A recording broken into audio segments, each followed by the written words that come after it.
ஏண்டா நீ ஒரு அக்கறை சொல்றீங்களா? ஏண்டா ஒரு பொம்பளைக்கு வந்தா குமையறதுக்கு இல்ல நிக்கிறதுக்கு இல்ல, ஏண்டா குமைஞ்சா பின்னாடி குத்துற? எல்லாமே செய்வேன். எல்லாமே செய்வியா? ஏய் ஏண்டா ஒரு பொம்பளைகளை பார்த்து அடக்க சடக்கமா இருக்கிறதுல அடக்கமா தான் இருப்பேன். No problem. நோ ப்ராப்ளமா? ஆமா. என்னடா இங்கிலீஷ்ல பேசிட்டு இருக்க? நான் ஐயப்பன் கோயில் பூசாரி. பிள்ளை உட்காரு. ஐயப்பன் கோயில் பூசாரியா? ஐயப்பன் கோயில் பூசாரி. அடுத்த வருஷம் ஐயப்பனுக்கு மாலை போடுறேன். ஏண்டா அடுத்த வருஷம் தான் மாலை போடுறேன், இப்ப பூசாரியா இருக்கிறியா? ஐயப்பனுக்கு மாலை போட்டு நான் சாராயம் குடிச்சுக்கிட்டு தெரியுவேன். சரி, யார் அந்த ஐயப்பன்? எங்க பக்கத்து வீட்டுக்காரன், அவன் பேர் ஐயப்பன். ஓ, அவர் பேர் ஐயப்பன், அவருக்கு மாலை போட்டு நீங்க சாராயம் குடிக்கிறது தான்? ஆமா. இது என்னடா பொழப்பு? ஆமா. ஏன் பொம்பளைகள் கிட்ட பக்கத்துல வர மாட்டேன்? பொம்பளைங்கிட்ட நான் பேசுறதே இல்ல. ஏன், என்ன ஆச்சு? இந்த பிள்ளைக்கு ஒரு சாக்கு பை போட்டு கட்டு. காசு கொண்டு வரியா? வா வா வா.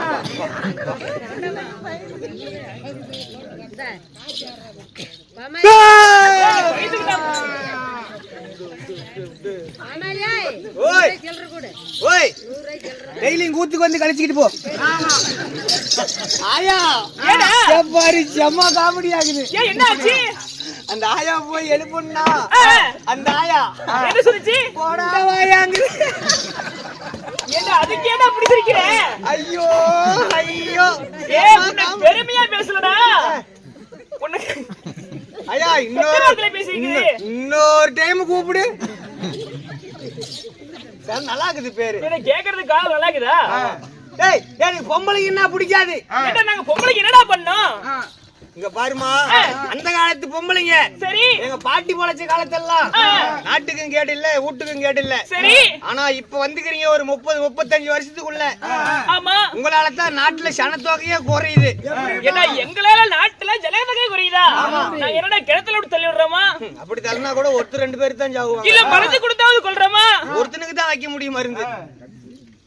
எங்களால எப்படி நாடு வா ஜனத்தொகை குறையுது? அந்த காலத்து பொம்பளைங்க நம்ம ஆயா. ஐயா உன் பேர் என்ன? எனக்கு பேர் வச்சாயா சம்பு. சம்பு ஆயா. சம்பு ஆயா பொழைச்ச காலத்தெல்லாம் போவாங்க ஜவுளி கடைக்கு ஜாக்கெட்டுக்கு துணி எடுக்கிறதுக்கு. போய் ஜவுளி கடை ஓனர் கிட்ட ஐயா 1 மீட்டர் துணி கொடுன்னு கேட்பாங்க. அந்த 1 மீட்டர் துணி வாங்கிட்டு வந்து டெய்லர் கிட்ட கொடுத்து, இந்த பாருப்பா துணி அப்படி இப்படி வெட்டி மோசம் பண்ணிவிடாத, எல்லாம் கை முழங்கை வரைக்கும் இருக்கணும். அப்படி முழங்கை வரைக்கும் தைச்சு இடுப்புறப்ப வச்சு தைச்சு சீலை உருட்டி கட்டிக்கிட்டு ஏத்த அரைச்சாங்க, கிணறு வெட்டினாங்க, கல் உடைச்சாங்க, பாரு கூட பிடிச்சாங்க. அவங்களையும் குறை சொல்றதுக்கு இல்ல. ஆனா இந்த காலத்து பொம்பளைங்க நீங்க இருக்கிறீங்க, உங்களையும் குறை சொல்றதுக்கு இல்ல. நீங்க போறீங்க ஜவுளி கடைக்கு ஜாக்கெட்டுக்கு துணி எடுக்கிறதுக்கு, ஒரு 30 பாயிண்ட் துணி கொடுன்னு கேக்குறீங்க. அதே மீதி அவ்வளவு எதுக்குங்கிற பாரு கண்டாரோலி. சொல்லு, 30 பாயிண்ட் துணி வாங்கிட்டு வரீங்க. குளூர் என்னடாப்பா இப்படி குளூருது? கிட்ட நின்னு சரி சொல்லுண்ணா. இந்த காலத்துல கிட்ட கொடுத்து நீங்க சொல்ற மாடல் எப்படி? இது 2 தூக்கிக்குது. அது என்னது? பஃப் கை. பஃப் கை. அதுதான் எங்களை கொல்றதுக்கு வந்த மாத்தான். எப்படியா? ஆமா, நீங்க இதெல்லாம் மாடல் சொல்லிவிட்டு வரீங்க. இந்த மாடல்லாம் அவனுக்கு தெரியாத. என்னமோ சொன்னாலும் வெட்டி வெட்டி வெட்டி பாதி துணி குப்பையில போட்டுறான். அப்படியா? இருக்கிறது கையாகல துணி. அங்கங்க இவ்வளவு சிலந்தி பத்தாட்டை வச்சு தைச்சுக்கிட்டு இதுல ஒரு கவர் கொடுத்து புடனையில இழுத்து கட்டிக்கிறீங்க. அதெல்லாம் ஃபேஷன்டா. ஃபேஷனா குண்டாவா? ஃபேஷன்னா ஃபேஷன். ஆமா, மாடல். மாடல் உங்க ஷாலாக்கு எனக்கு தெரியாது. ஷாலை சாஞ்சி போச்சுன்னா கவகோல கொடுத்து தூக்கி நிறுத்துறோம் பாரு. அது மாதிரி இது 2 இறங்கி போச்சுன்னா இழுத்து கட்டிக்கிட்டா செவைக்கு நிக்கிற மாதிரி. அப்படியா? ஆமா. இதெல்லாம் கட்டிட்டு போய் பஸ் நிறுத்துறீங்களா? கண்டக்டர் வந்து ஆம்பளைங்க எல்லாம் பின்னாடி ஏறுங்க, ஆம்பளைங்க எல்லாம் முன்னாடி ஏறுங்க அப்படிங்கிறான். ஆமாடா, பெண்களுக்கு எல்லாம் ஒரு முன்னுரிமை. நாங்களும் அப்படித்தாயா இருந்தோம். பெண்களுக்கு முன்னுரிமைன்னு தான் இருந்தோம். பெண்ணா பஸ்ல உட்கார்றதுக்கு இடமா கிடைக்குது. போன உடனே டிரைவர் நேரா பானட்டு நிக்கிறீங்களா? டிரைவர் வண்டி எடுத்தோன்னு ஐயோ விழுந்துருமே அப்படின்னு மேல எட்டி பிடிக்கிறீங்களா கம்பிய? அந்த கொஞ்சம் துணி லவுக்குன்னு மேல ஏறிக்குது. அதையே பாத்துக்கிட்டு டிரைவர் கொண்டு போய் ஆலா மரத்து மேலேயே புளிய மரத்து மேலேயே அடிச்சு 50 பேர் அவுட்டு. சரி, டிரைவர் வேலை தான் அப்படி. ஆமா. இந்த கண்டக்டர் வேலையும் நீங்க தான் கெடுக்குறீங்க. இந்த கண்டக்டர் வேலையை நாங்க எதுக்கு கிடைக்கிறோம்? அவர் டிக்கெட் தான் கொடுக்குறாரு. டிக்கெட் தான் கொடுக்குறாரு. நம்ம அந்த காலத்து ஆயாங்கெல்லாம் பாரு, தனியா ஒரு பை வச்சிருப்பாங்க, சுருக்கு பை. சுருக்கு பை. ஆமா. அதுல காசுக்கு ஒரு போற, வெத்தலைக்கு ஒரு போற, பாக்குக்கு ஒரு போறன்னு தனித்தனியா ஒரு சொரம் இருக்கும். ஆமா. கண்டக்டர் வந்து டிக்கெட் கேட்டா கரெக்டா காசு இருக்கிற போறையில கை விட்டு எடுத்து கொடுத்து டிக்கெட் வாங்கிக்குவாங்க. நீங்க எங்க வைக்கிறீங்க? இங்க. அங்க என்ன கோயந்தா பேங்க நடத்திட்டு வரீங்க? இல்லடா, அங்க வச்சாதான் திருட்டு போகாது, ஒரு பத்திரமா இருக்கும். ஓ, யாராலையும் திருட முடியாதுன்னு ஒரு நம்பிக்கை. ஆமா. காலையில பேப்பர் பாத்தியா? பாக்கலையே. தினத்தந்தியில 4வது பக்கத்துல 3வது செய்தி. என்ன செய்தி? சேலம் பழைய பஸ் ஸ்டாண்ட்ல அதுலயே பிள்ளையாட்டு போட்டு 5000 திருடி இருக்கிறான். அவன் எப்ப படுத்துறானா இருப்பான்? என்னடா சொல்ற? 1.5 கிலோ சதையில படாத எடுத்துருக்கான். அப்படியா? அப்பேர் படுத்துறடை. நீங்க போறீங்களா? எங்கே கண்டக்டர் டிக்கெட்னு கேட்டோன்னு உள்ள கை விடுறீங்க. அப்பெல்லாம் ஜாக்கெட்டுக்கு பட்டுன்னு வச்சு தைச்சு போங்க. இப்பெல்லாம் அவசரத்துல 1 நூல் 2 நூல் வச்சு கொக்கி தைச்சு விட்டுறோம். காசு உள்ள எடுக்கிறீங்களா? பட்டாரு 2 கொக்கி பிஞ்சுக்குது. அதையே பாத்துக்கிட்டு கண்டக்டர் டிக்கெட்டும் கொடுக்கறது இல்ல, ஒரு கருமாந்திரமும் கொடுக்கறது இல்ல. செக்கிங் அடுத்த ஸ்டேஷன்ல ஏறி ஏடா அங்க உத்து பாட்டுக்கிற பைய புடிங்கிட்டு வீட்டுக்கு துரத்தி விட்டுறோம். சரி, இதெல்லாம் தெளிவா சொல்றியே. ஏண்டா, இதெல்லாம் எப்படி உனக்கு தெரியும்? என்ன கேட்டீங்க? இதெல்லாம் உனக்கு எப்படி தெரியும்னு கேட்டேன். என்ன கேட்டீங்க? இதெல்லாம் உனக்கு எப்படிடா தெரியும்? அது வேற ஞாபகப்படுத்திட்டீங்க. ஏண்டா ரொம்ப கஷ்டமா இருக்குது? கஷ்டமா இருக்கா? சொல்லிடா, ஆகணும்னு சொல்லு. ஒரு நாள் நானும் எங்க வீட்டுக்காரியும் எங்க மாமனாட்டுக்கு போலாம்னு எடப்பாடியில பசி ஏறி உக்காந்தோம். எடப்பாடியில? ஆமா. சலகண்டாபுரம் போற வரைக்கும் கண்டக்டர் எங்க வீட்டுக்காரியவே குமிச்சு பாத்துக்கிட்டு வந்தாரு. இதுக்கு என்னடா கண்டக்டர் அந்த பக்கமும் போகல இந்த பக்கமும் போகல, இங்கே நின்னு நம்ம வீட்டுக்காரியவே குமிச்சு பாத்துக்கிறான்னு பார்த்தா 2 கொக்கி கண்டு திறந்து விடாட்டும் கிடக்குது. அறியவ என்னடி எல்லாம் கச்சா முச்சான்னு கிடக்குது அப்படின்னு சீலை இழுத்து போத்தி விட்டேன். போஸ்ட்மார்ட்டம் பண்ண போன மாட்டோம். நல்லா போத்தி விட்டேன். நல்லா ஜலகண்டாபுரம் தாண்டி நங்கவள்ளி பஸ் ஸ்டாண்ட்ல போய் இறங்கி அங்கேயே தான் எங்க மச்சன் டீ குடிச்சுக்கிட்டு இருக்கணுமா. நான் இவ போத்திக்கிட்டு கொஞ்சம் அழுதுகிட்டு போனதுக்கும் நான் இப்படி ஆகி போச்சேன்னு கொஞ்சம் கோபமா போனதுக்கும் சரி நம்ம தாய் நாம அடிச்சுதான் கூட்டிட்டு வரோம் அப்படின்னு சொல்லி எங்க தாய் அடிச்சான்னு இப்படி நானு மீதி இருந்து 2 கொக்கையும் கழட்டிக்கிச்சு. அது 2 அடிபட்டு பிறண்டு தொட்ட மேல கிட்டீர்னு விழுந்து அன்னத்து மேல சட்டாருன்னு அடிச்சு கொல்லி மலையில போய் இன்னைக்கு பாடம் போட்டுக்கிட்டு தான் கூத்துக்கு வந்திருக்கிறோம். தங்கச்சி தான் நான் கட்டிருக்கிறேன். பாரு கண்ணை வீங்கி இருக்குதா? வீங்கி இருக்குது பாத்தியா? அது மொல்ல அடிச்ச வேகம் அது. உங்க தங்கச்சிக்கு அது இல்லவே இல்லடா. தனியா போடுறாங்க கொல்லிமலையில மொளை விழுந்து பயந்து பாடம்னு. அதுக்கே படப்படுறாங்களா தனியா? உங்ககிட்ட நான் பேசுறதே இல்ல. சரிடா, நீ தள்ளியே இல்ல. போனால் போகட்டும். அப்ப யாச்சும் கூத்து முடிஞ்சு நான் போயிட்டு வரேன். என்னது முடியலையா? ஏண்டா இங்க இருக்கிறவங்கள எதிர்த்து போயிட்டு அங்க ஓய மாப்பிளைய கூத்து பாக்குறது? எங்க ஆயா மாப்பிள வரமாட்டான்னு சொல்லு. தீராக பதிலுக்கு ராசபை. இந்த ராசபை முன்பதாக பச்சுமைக்க பெரியவர்களும் வேறு மதிப்புக்கு மரியாதைக்குரிய நவதர்மை தாய்மார்களும் பள்ளிக்கு செல்லக்கூடிய மாணவி மாணவர்களும் அமர்ந்திருக்கிறார்கள். ஏன் என்ன காரணம்? இன்றைக்கு வைக்கப்பட்டுள்ள நாடகம் என்னவா? அர்ஜுனன் தவநிலை. இன்னும் அந்த கூத்து ஆடிட்டு இருக்கிறோம். அர்ஜுனன் தவநிலை சர்க்கம். மணிக்கிட முடியும்? முடியாது. சரி, இந்நாடகத்திலே நான் வந்தபடியால் நான் யார், என் பெயர் என்ன? சொல்லுமா.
விழியழகி செம்மில்லாத ரூபி வாழ பருவமுள்ள சோழ குயிலை போல என் பெயரோ மாய மோகினி. மாய மோகினி. ஆமா. அப்படி மாய மோகினியாக இருந்தாலும் உங்களை பெற்றாங்களே உங்க தாய் தந்தை. என்னுடைய தாய் தந்தையினர் அவர் எப்பேற்பட்டவர்கள்? என்னை பெற்றெடுத்து அழக பார்த்தார்கள் அல்லவா? யாரை தெரியுமா?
வசுதேவன். ஆமா. சரி. தாயாரோ தேவகி ரோகிணி. என்ன சொல்றீங்க? இது தாய்மார்கள். தேவகி ரோகிணி பிறந்து நண்பா என்னை தெரிகிறதா இல்லையா? ஏட்டா அம்மம்மான்னு திடீர்னு நண்பாங்கிறீங்களே, என்னை தெரியவில்லை. ஏப்பா கொஞ்ச நேரத்துக்கு முன்னாடி உங்ககிட்ட பேசிட்டு போன தெரியல. கொஞ்ச நேரத்துக்கு முன்னாடி நிறைய பேர் கூட தான் பேசுறாங்க. இதெல்லாம் மூடு கண்ணை பறிக்குது. சாத்தல கை வைக்கிறதா? சாத்தல இல்லப்பா, சாத்தகி. அப்படி என்றால் நான் ஸ்ரீமந்த நாராயணர் அட கண்ணனே ஆகும். அடங்கம்மா சாமி ஏண்டா நீங்களா நானே தான்பா. சொல்லிவிட்டு போனீங்களே. ஆமா. அடே எப்பா சாமி மேல் தோற்றம் மட்டும்தான் இருக்குமா இல்ல? இல்ல இல்ல கீழே இருக்குமா? இது அப்புறம் அதில்லினா ஒண்ணு வச்சோம். அர்ஜுன் அவன் பாட்டுக்கு போயிடுவான். ஆமா. அப்படியா? பார்த்தாதானே சாமி இப்ப இது எதற்காக? இதற்காக இந்த மோகினி அவதாரம் முதல் முறையாக தேவர்களும் அசுரர்களும் அன்றி தேவ அமிர்தம் குறைந்தார்கள். சரி. சூரர்களுக்கு அமிர்தம் கொடுக்க வேண்டாம் என்று சொல்லி முதல் முறையாக இந்த மோகினி அவதாரம் எடுத்தேன். அங்கே சரி. அடுத்தபடியாக என் மைத்துனாகப்பட்ட சிவபெருமான் சூரியனிடத்தில் அகப்பட்டார். அப்பொழுது ஒரு முறை இந்த மோகினி அவதாரம் எடுத்தேன். ஆமா. இப்ப எதுக்காக? இப்பொழுது நாங்க எதற்காக இந்த மோகினி அவதாரம் எடுத்திருக்கேன்? எதற்காக தெரியுமா? அன்பா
சரியற்ற மாமன் முன்னே முறையற்ற வார்த்தை சொன்னார் என்று அர்ஜுனனாகப்பட்டவே வடக்கை திசை சோக்கி தவம் செய்ய கைலாயத்திற்கு சென்றிருக்கிறான். போய்கொண்டே இருக்கான். இருந்தாலும் அவனை வழிமறிப்பதற்காக இந்த மோகினி அவதாரம் எடுத்திருக்கேன். பரிசோதிக்க வேண்டும். இருந்தாலும் இந்த கால பைரவர்களும் முதலாக இங்கதான் வந்தாகணும். சரி. இந்த வனத்திலே இருந்து அந்த அர்ஜுனனை வழிமறைக்க வேண்டும். இதற்காக அர்ஜுனன் பெண்களை பார்த்தா மோகம் கொள்கிறானா இல்ல சிவசிவ சிவனா என்று கைலங்கிரிக்கு போகிறானா என்று தெரிந்தாக வேண்டும். இருந்தாலும் சிவனை பார்க்கிறானா இல்லையா என்று பார்க்க வேண்டும். இல்லப்பா மோகம் கொள்கிறானா? ஆமா அதேதான். இருந்தாலும் பையனை சொல்லுமா கணக்கிறாங்க. இன்னொருவன் உள்ளே இருக்கிறார்கள். இன்னொன்னா? ஆமா. எத்தனை பேரு? கண்ணன் எத்தனை பெரிய வேலை வருவான். ஆகட்டும். அழைத்து வரியா? போயிட்டு வா. உள்ளே இருக்கே. சீக்கிரம் அழைத்து கொண்டு வா. போய் வாங்கம்மா. வரட்டுமா? போய் வா. போயிட்டு வரேன். எல்லாம் பொம்பளையான ரிசர்வ் கூதிக்கிறது போகணும்.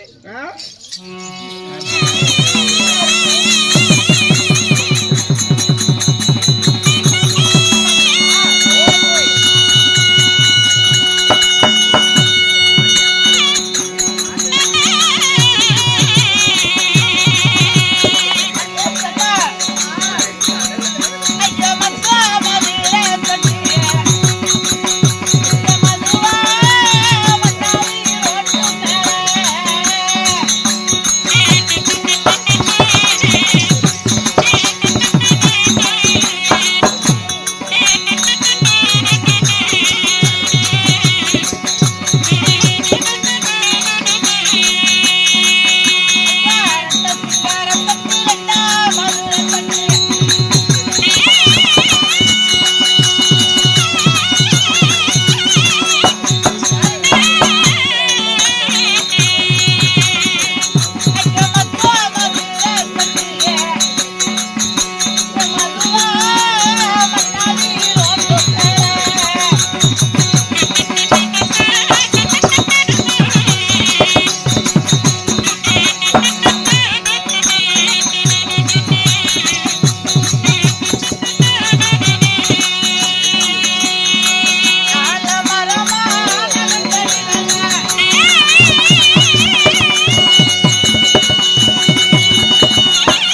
சொல்லுங்கம்மா நீங்க. சொல்ல வேண்டுமா? ட்ரை பண்றீங்களா? ஐயோ சாமி வேணாம்.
என் பெயர் என்ன தெரியுமா?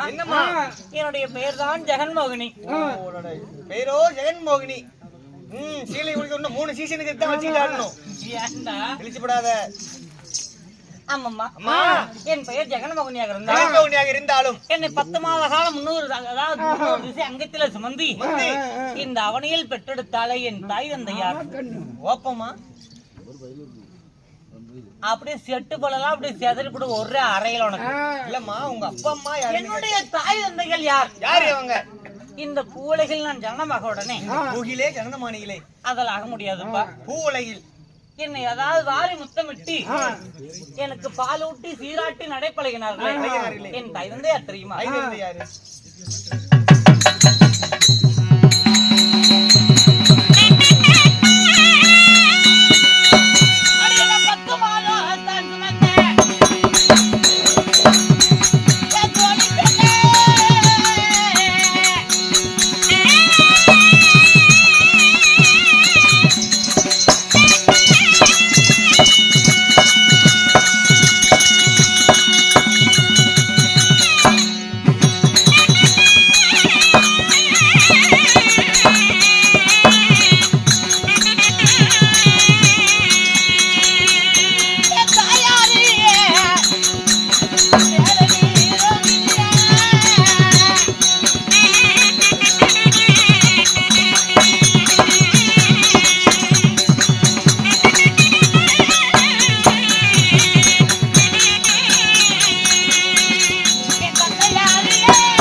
ஏய் தேவகி ரோகிணி.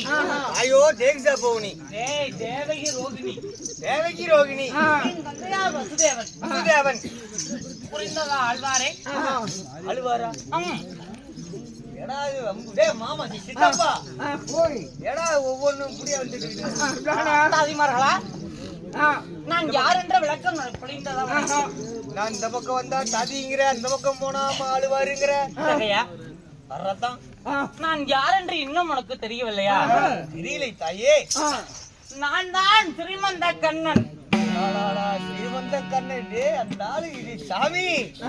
நானு என்னவோ நினைச்சேன். நீ சரியான திருட்டு முண்டையால இருக்கிற. டிசைன் டிசைனா உருவத்தை மாத்திரிய. சரி ரைட்டு. நான் எதற்காக இப்படி வந்திருக்கின்ற? எங்க போகணும்? ஏய், எனக்கு நிறைய வேலை இருக்கிறது. என்ன வேலை தெரியுமா? என்ன வேலை?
கைலக்கு சென்று பாசிபலாக்கனை வாங்கி வருகிறான் என்று அர்ஜுனன் அதாவது இப்ப போய் கொண்டிருக்கிறான். கைலக்கு வெள்ளி வெள்ளிக்கு போய் கொண்டிருக்கிறான். வெள்ளி வெள்ளிக்கலடா, வெள்ளிங்கிரி மலை. வெள்ளிங்கிரிக்கு பெண்ணாசை உடைவான் என்று பெருமாள் முன்று பேசிவிட்டார்கள் என்று பெரியற்ற மாமனை முன்னே வைத்து மொழியற்ற வார்த்தை பேசினார் என்று இப்பொழுது கோபத்தோடு போய் கொண்டிருக்கிறான். இப்ப அவனை மனம் பரிசோதிக்க வேண்டும். மண்ணாசை, மனையாசை, பொன்னாசை, பொருளாசை, ஐந்தாசை மறந்து பஞ்சாசரம் செயல்படுத்தி அந்த பரமனைக்கான போகக்கூடியவன் அழகிய பெண்களை கண்டா அவன் ஆசைப்படுகிறானா? எங்களோட ஆசைக்கு இச்சைப்படுகிறானா? இல்லை, பெருவருள பார்த்த கண்ணால் பின்திரும்பி பார்க்காமல் அவன் வரத்துக்குத்தான் போகிறானா என்று இந்த முதலாவது வனத்தில் அவனை மனம் பரிசோதிக்கவே நான் இப்படி கண்ணன் மோகினியாக அவதரித்திருக்கிறேன். அதனால அர்ஜுனன் வந்து கொண்டிருக்கிறான். அவனை எதிர்நோக்கி அவனை நம்ம அதாவது வழிமறிக்க வேண்டும்.